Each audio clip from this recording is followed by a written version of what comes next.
اب رچرڈ گرینل کی نظر سے جب ان کی یہ ٹویٹ گزری تو انہوں نے اس کو جو ہے نہ صرف یہ کہ ریپوسٹ کیا، اس پہ اپنا یعنی ایک شو کیا کہ جی انہوں نے یہ ٹویٹ کو دیکھا ہے اس کے اوپر، اور پھر ارسلان بلوچ کو انہوں نے فالو بیک بھی کیا.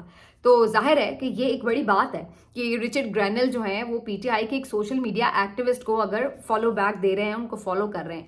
اب تو جیسے ایک سلسلہ پھر چل نکلا اور ہر کسی نے ان کو ٹویٹس کرنے شروع کر دیے، ان کو رپلائی کر رہے ہیں اور وہ بھی کر رہے ہیں. کسی ایک صاحب نے اسی طرح سے ایک پول بھی شروع کر دیا کہ جی اگر آج الیکشن ہو تو شہباز شریف صاحب کو آپ ووٹ کریں گے یا رچرڈ گرینل کو ووٹ کریں گے. اور اس کے بعد جو اس پہ رسپانس آ رہا تھا لوگوں کا، تو رچرڈ گرینل نے اس پوسٹ کو بھی یہ لکھ کر پوسٹ کیا کہ جی آپ کو تو پتہ ہی ہے کہ میں نے کس کو ووٹ کرنا ہے. تو آپ اندازہ لگائیے کہ رچرڈ گرینل جو ہیں وہ پاکستانی معاملات کے ساتھ کس طرح جڑے ہوئے ہیں، اور جو خاص طور پر پی ٹی آئی کے لوگوں نے ان کو انگیج کیا ہے جس طریقے سے، وہ بھی عمران خان صاحب کی رہائی کے لیے بار بار جو آواز اٹھا رہے ہیں. تو یہ جو ایک سارا اس وقت آپ کو ایکس پر منظر نامہ نظر آتا ہے وہ حکومت کے لیے خاصا پریشان کن ہے. اور اس کے بعد ایک سلسلہ شروع ہو گیا، کیونکہ پھر ڈھونڈ کے پی ٹی آئی کے مختلف لوگوں نے جو پرانے ان کے ٹویٹس تھے، بیانات تھے پی ایم ایل این کے لوگوں کے، وہ سارے انہوں نے ان کو ٹیگ کرنے شروع کر دی کہ دیکھ لیں جی آپ کے بارے میں اس نے یہ کہا ہے، اس نے یہ کہا ہے، اس نے وہ کہا ہے. تو وہ ساری باتیں جو ہیں وہ انہوں نے کی ہیں. تو اس لیے جہاں پہ آپ تنقید کرتے ہیں، اگر آپ لیڈرز کی یا کوئی بھی عہدیداران ہیں ان کی پالیسیز کی تنقید کریں تو آپ کبھی بھی لائف میں کھڑے ہو کر اس کو ڈیفینڈ کر سکتے ہیں کہ جی بالکل ہم نے آپ پہ تنقید کی تھی، اس پالیسی پہ کی تھی، اس وجہ سے کی تھی. لیکن جب آپ پرسنل اٹیک کرتے ہیں جو کہ پی ایم ایل این کا خاص طور پر وتیرہ رہتا ہے، تو پھر اس وجہ سے انٹرنیشنلی یہ چیزیں جو ہیں یہ ظاہر ہے بڑی ویئرڈ سچویشن آپ کے لیے کریٹ کر دیتی ہیں. پالیسی پہ تو عمران خان نے بھی شاید ڈونلڈ ٹرمپ کی کسی نہ کسی بات پہ تنقید کی ہوگی، لیکن اگر آپ اس طرح اپنی لوکل پالیٹکس میں اس طرح سے جو انٹرنیشنل معاملات ہیں ان کو انگیج کر کے، اور انٹرنیشنل جو لیڈرز ہیں یا جو بھی حکومت کے لوگ ہیں، انتظامیہ کے لوگ ہیں، ان کو اگر آپ پرسنل اٹیک کریں گے تو ظاہر ہے وہ کوئی بھی سراہے گا نہیں اس چیز کو. بہرحال پی ٹی آئی والوں نے بھی اچھا اس کا موقع کا فائدہ اٹھایا اور صحیح طور پر جیسے شکایتیں لگا رہے ہوں. میں سوچ رہی تھی اب وہ تنگ ہی نہ آ جائے کہ بھئی یہ تو لوگ پیچھے ہی پڑ گئے، کیا ہو گیا ان کو. لیکن خیر اب یہ مطلب ایک پورا سلسلہ جو ہے وہ ہمیں چلتا ہوا نظر آ رہا ہے. اور اب اس معاملے کے اوپر اکثر لوگ یہ کہہ رہے تھے کہ جی احسن اقبال صاحب کی اب خیر نہیں، ان کو بھی انہوں نے ریڈار پر لے لیا. لیکن میرا خیال ہے کہ یہ احسن اقبال کی وجہ سے نہیں بلکہ جو یو ایس ایمبیسی نے ری پوسٹ کیا تھا اس کی وجہ سے رچرڈ گرینل نے اس کے اوپر رد عمل دیا.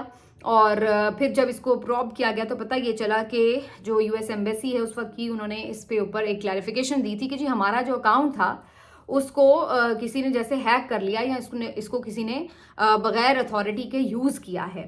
اور یہ حیرت کی بات ہے کہ اگر ایسا ہوا ہے، مطلب یہ کوئی معمولی بات نہیں ہے کہ آپ کا سفارت خانہ جو ہے وہ اس کا جو آفیشیل ٹویٹر اکاؤنٹ ہے وہ کوئی بھی ایسے آ کے یوز کر جائے بغیر پرمیشن کے. تو یہ کوئی اتنی ہضم ہونے والی بات نہیں ہے. اور دوسرا یہ کہ اگر ایسا کچھ ہوا تھا تو یہ اتنی خاموشی سے بات دب کیسے گئی. تو یہ ایک ظاہر ہے میرا خیال ہے وہ بھی اس چیز کو میٹر آف کنسرن کے طور پر دیکھ رہے ہیں اور اس کے اوپر شاید کوئی انویسٹیگیشن بھی ہو، کوئی انکوائری بھی ہو. لیکن یہ تمام چیزیں ایک اور چیز کی طرف بھی اشارہ کر رہی ہیں.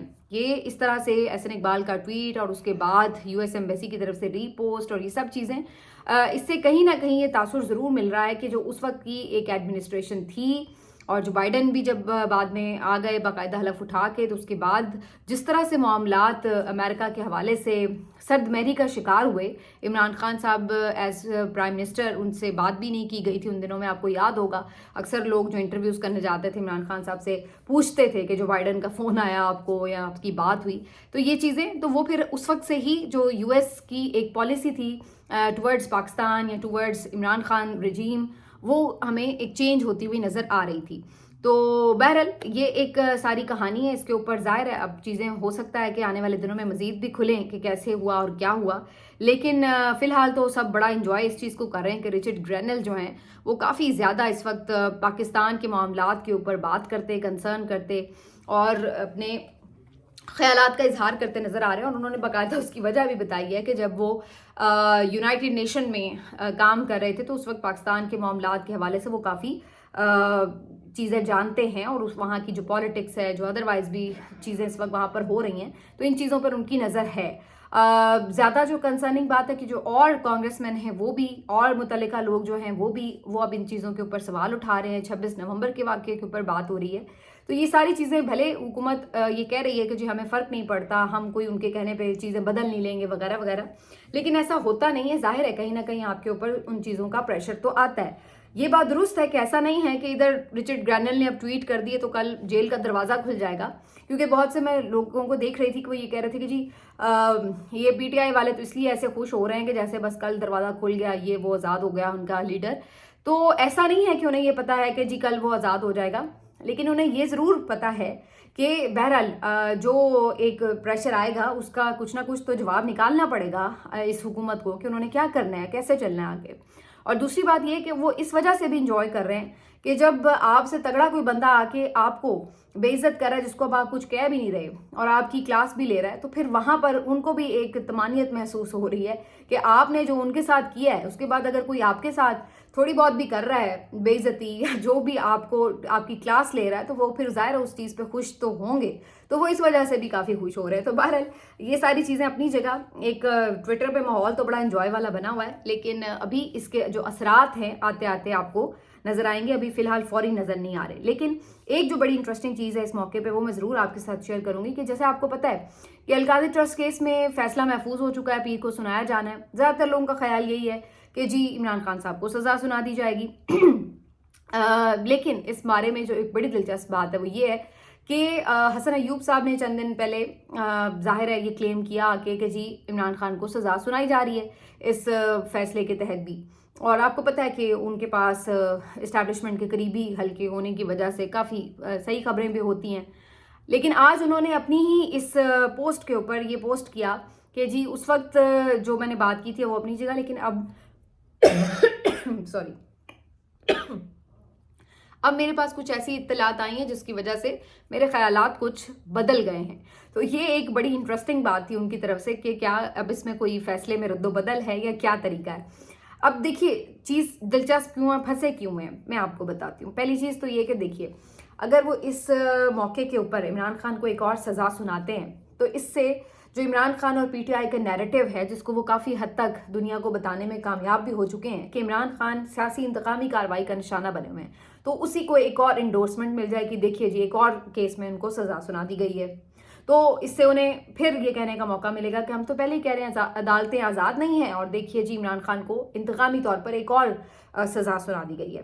اور اگر اس موقع کے اوپر اس بات کا فیصلہ ہوتا ہے کہ چلیے جی فی الوقت ہم ذرا یہ شو کرنے کے لیے کہ عدالتیں تو آزادانہ کام کر رہی ہیں تو ہم یہ سزا نہیں سناتے, تو تب بھی یہ لوگ پھنسیں گے. پھر ان کے اوپر یہ نیریٹو بنے گا کہ دیکھیں جی ادھر رچرڈ گرینل کے جو ہیں وہ ٹویٹس آنا شروع ہوئے, ذرا سا پریشر آنا شروع ہوا ورلڈ کا, تو اس کے بعد اب آپ نے دیکھیں کہ یہ عمران خان کو سزا انہوں نے نہیں سنائی. تو اگر یہ سزا سناتے ہیں تب بھی, اور اگر یہ سزا نہیں سناتے ہیں تب بھی, دونوں صورتوں میں ایک طرح سے آپ کہہ سکتے ہیں کہ ان کی کمزوری کی بات ہی باہر نکلے گی اور کمزوری ہی شو ہوگی. تو یہ ایک عجیب و غریب سا معاملہ ہے. دیکھتے ہیں کہ منڈے والے دن حتمی طور پر کیا فیصلہ ہوتا ہے.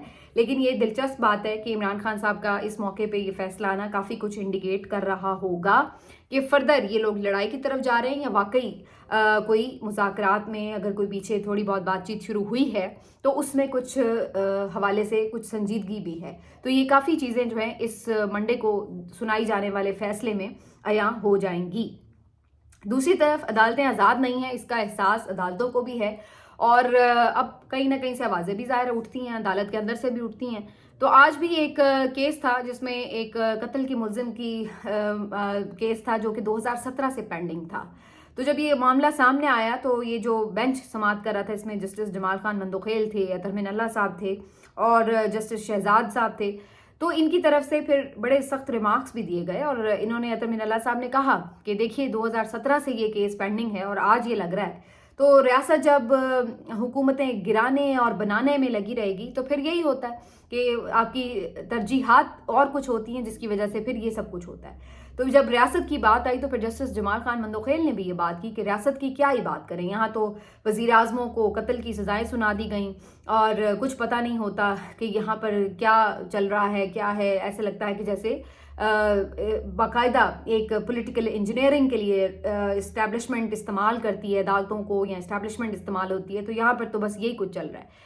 اور اس کے موقع کے اوپر جو سابق chief justice Lahore high court اور موجودہ سپریم کورٹ کے جج ہیں جسٹس شہزاد خان, ان کی طرف سے بھی یہ ریمارکس دیے گئے کہ جی یہاں پہ تو وزیر اعظم کو یہ نہیں پتہ ہوتا کہ آج وزیر اعظم ہے اور کل وہ جیل میں بیٹھا ہوگا. تو اس طرح کی انہوں نے ریمارکس دیے.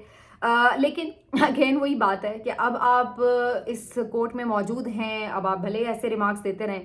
پرابلم یہ ہے کہ جب مسئلہ ہو رہا ہوتا ہے, جب گڑبڑ ہو رہی ہوتی ہے, تب آپ سٹینڈ کیوں نہیں لیتے, تب آپ لوگوں کی طرف سے وہ ریزسٹنس کیوں نہیں آتی جو ایکسپیکٹ کرتی ہے قوم آپ سے. آپ آج اتنے سالوں کے بعد یہ قبول کر رہے ہیں کہ ذوالفقار علی بھٹو کو غلط پھانسی دی گئی, آپ اپنے فیصلوں کی تصحیح کر رہے ہیں, آپ اس بات پہ پچھتاوے کا اظہار کر رہے ہیں کہ وہ غلط فیصلہ تھا. تو آج جو غلط فیصلے ہو رہے ہیں اس کے اوپر آپ لوگ کیوں نہیں بولتے, اس کے اوپر آج آپ لوگ کیسے خاموش ہیں؟ کیا پھر اب 40 سال انتظار کیا جائے اس بات کا کہ جو آج غلطیاں ہو رہی ہیں, جو آج جرم سرزد ہو رہے ہیں, ان کا مداوع 40 سال بعد ہوگا؟ تو یہ ایک بات ہے. جب آپ کے اپنے ادارے کو بالکل مفلوج کیا جا رہا تھا, کھڈے لائن لگایا جا رہا تھا, تو یہ تمام جج صاحبان کس کی طرف دیکھ رہے تھے کہ انہوں میں سے کسی نے بھی کوئی مزاحمت کا میں جو ہے وہ دکھایا نہیں مظہر کہ جی کوئی انہوں نے مزاحمت کا کام کیا ہو, کہیں اپنے ادارے کے لیے کسی نے سٹینڈ لیا ہو. قاضی صاحب کا جو دل چاہ رہا تھا وہ کر رہے تھے, اور بالکل آخر میں وہ اپنے ادارے کے ٹانگے بازو ہر چیز توڑ کے پھینک کے چلے گئے اس کو. اور یہ سب اب ایسے لگ رہا ہے کہ جیسے سپریم کورٹ ایک زندہ لاش بنی ہوئی ہے, اور یہاں پہ سب ایم ہی بس بیٹھے ہوئے ہیں جن کے پاس نہ کوئی اختیارات ہیں اور نہ کسی قسم کی کوئی اور ابھی بھی نہیں ان کے اندر یہ بات, ابھی بھی یہ جوڈیشل کمیشن کا اجلاس ہونا ہے, آئینی بینچ پہ بات ہونی ہے, تو لینا ابھی سٹینڈ لے کے دکھا دیں. تو نہیں لیتے, تو صرف باتیں ہی کرنی ہے, تو پھر ان باتوں کا تو کوئی فائدہ نہیں ہے. اس کے بعد پھر آپ کے وہی حالات ہیں جو اس وقت ہمیں سپریم کورٹ کے نظر آ رہے ہیں. بہرحال حکومت اپنے طور پہ کافی چیزوں کو مینیج کرنے کی کوشش کر رہی ہے. آج مولانا فضل الرحمان صاحب سے بھی ملاقات کی ہے, ان کے بھی تحفظات دور کیے ہیں اور کہا ہے کہ جی بہتر رہی ہے. آج ISI چیف کے بارے میں بھی سنا جا رہا ہے, اس ملاقات میں وہ موجود تھے, تو مولانا کافی پر امید ہے کہ اب مسئلہ حل ہو گیا ہے, تو وہ کوئی مارچ وغیرہ نہیں کریں گے چیزیں. اور یہ میں نے آپ کو بہت پہلے ہی بتا دیا تھا کہ یہ ساری گیم جو ہے یہ بالکل سیٹل ہو جائے گی, اس میں کوئی ایسی بات نہیں, نہ مولانا نے کچھ کرنا ہے ایسا, اور نہ ہی انہوں نے کسی طور بھی اس حکومت کے خلاف کوئی قدم اٹھانا ہے جب تک کہ ان کو کہیں سے کوئی اشارہ نہ ہو. تو اس لیے یہ ساری چیزیں گڈی گڈی ہو جانی تھی, وہ ہو گئی ہیں. لیکن ان سب چیزوں میں ایک جو امپورٹنٹ بات ہے وہ یہ کہ یہ ایک ضرور چل رہی ہے اس وقت بات چیت کہ جو کراچی میں شوکت خانم ہسپتال ہے, کینسر ہاسپٹل جو اس وقت زیر تعمیر ہے, اس کے لیے کچھ فنڈز کے عطیات کی کمی کا سامنا ہے اس وقت. ظاہر اس میں مزید رقم درکار ہے, تو اس کے لیے ایک اپیل ضرور کی جا رہی ہے. اب عمران خان صاحب اگرچہ جیل میں موجود ہیں, لیکن انہوں نے وہاں سے بھی یہ پیغام بھیجا ہے, بلکہ اس کی ایک تصویر بھی چل رہی تھی کہ باقاعدہ وکیل صاحب نے لکھا ہوا تھا پیغام ان کا ہاتھ سے اپنے ہاتھ کے اوپر کہ شوکت خانم کے لیے جو ہے فنڈ ریزنگ کی جائے. تو اب یہ ایک کیمپین ضرور چل رہی. تو بہت سے لوگ یہ بات آج ہمیں سوشل میڈیا پر بھی کرتے نظر آ رہے تھے کہ سوشل میڈیا کیمپین کا فائدہ اس صورت میں جہاں پہ آپ دیکھ سکتے ہیں کہ جو حکومت ہے اس کی طرف سے ہر طرف سے رکاوٹیں ڈالی جاتی ہیں. تو بہرحال یہ ایک منیمم کام ہے جو کیا جا سکتا ہے, اور یہ فلاح و بہبود کا کام ہے, تو ظاہر ہے کہ اس میں بڑھ چڑھ کر حصہ لینا چاہیے. تو یہ ایک کیمپین بھی چل رہی ہے. علیمہ خان صاحبہ نے ضرور ایک ٹاک کی ہے میڈیا سے. انہوں نے عمران خان صاحب سے متعلق بتایا ہے کہ ان کو کمبل تو ملا ہوا ہے, کیونکہ اس سے پہلے یہ بات چل رہی تھی کہ شاید ان کے پاس بلینکٹ نہیں ہے. تو بہرحال یہ انہوں نے ضرور بتایا کہ چونکہ سردی اب زیادہ ہو چکی ہے تو مزید ان تک گرم کپڑے پہنچانے کے لیے بیگ تیار کیا گیا. لیکن یہ بھی ایک بڑا مسئلہ ہے کہ بیگ تیار ہو کے کتنے کتنے دن جو سپرنٹینڈنٹ جیل ہے اس کے کمرے میں پڑا رہتا ہے, اور اس کو عمران خان تک نہیں پہنچایا جاتا. ہر چیز میں رکاوٹ ڈالی جاتی ہے اور تاخیر کی جاتی ہے. تو اس طریقے سے انہیں ہر چھوٹے چھوٹے معاملے میں بھی تنگ کیا جاتا ہے. تو یہ ساری چیزیں ہیں. لیکن بہرحال آنے والے دنوں میں کچھ نہ کچھ آپ کو چیزوں میں ایسا نظر آئے گا چینج, جس سے آپ کو محسوس ہونا شروع ہوگا کہ جو پریشر آ رہا ہے وہ ایسے بیکار نہیں ہے. بھلے جتنا مرضی یہ مسلز دکھائیں, لیکن اس کا کچھ نہ کچھ کہیں نہ کہیں اثر تو ہوتا ہے. ملتے ہیں آپ سے اگلے ویلاگ میں. اپنا خیال رکھیے. اللہ حافظ.